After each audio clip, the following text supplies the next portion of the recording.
Before today's flood, the Nigeria Meteorological Agency predicted thunderstorm and rains from today till Friday across the country. NiMET Weather Outlook predicted thunderstorms in Jigawa, Kano, Katsina, Sokoto, Kebbi, Zamfara, Taraba, Adamawa, FCT, and 12 other states. The forecast predicted rains in Lagos, Ondo, Delta, Ogun, Abia, Rivers, Edo, Akwa, Ibom, and Cross River states.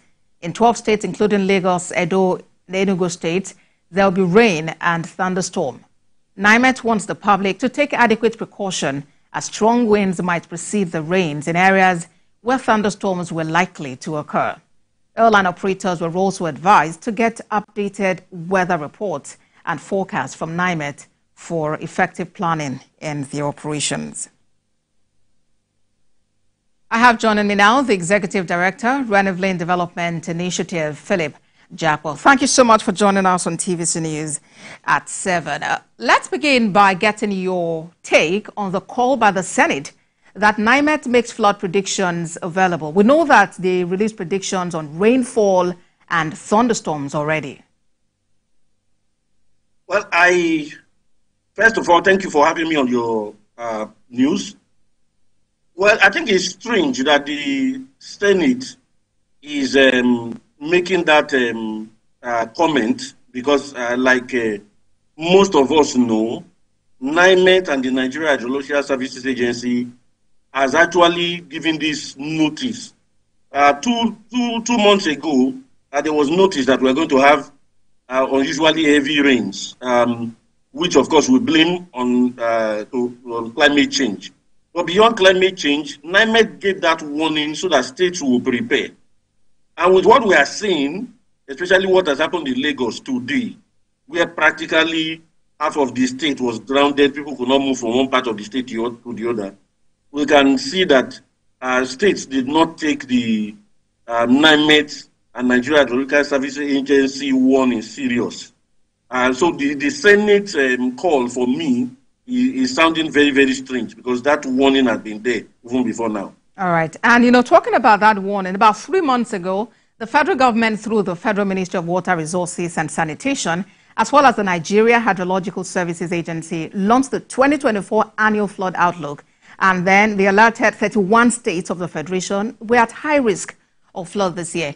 Not just that, the government established a National Economic Council ad hoc committee to address these issues.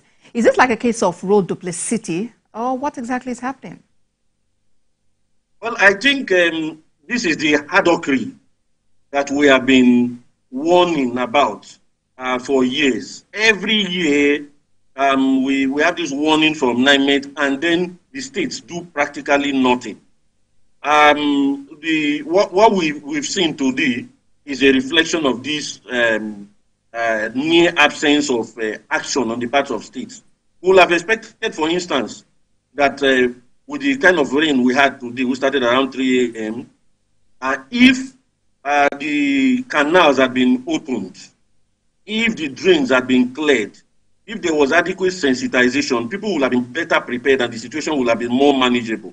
But unfortunately, with what we have seen, there's no preparedness in Lagos and there's no preparedness across the Federation.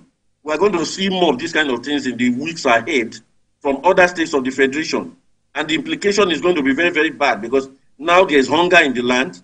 Now, when you have this kind of floodings and they cover farmlands and people cannot harvest what they have grown, it's going to affect food prices on the long run.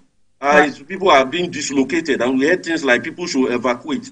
Why will the notice of evacuation be coming today when we have these heavy rains and not like 2 weeks ago? But and if Mr. you say people should evacuate, where do they evacuate to? All right. But as it is now, what measures can be adopted to boost preparedness and response to flood disasters? Well, I think in the immediate, emergency services should be activated.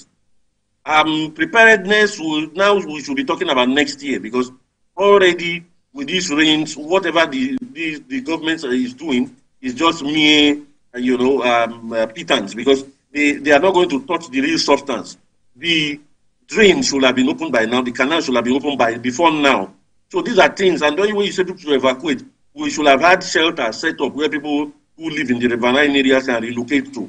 And then after the floods, they go back. But these things are not there. And we have been saying this since 2012 when we started experiencing this beyond normal rains across the country. But unfortunately, it seems we are people who only respond when there is disaster. It's very unfortunate. Right, then Executive Director, Renewable Development Initiative, Philip Jakpo, thank you for talking to us on TVC News at 7. Thank you very much. And following the torrential rain that caused floods in many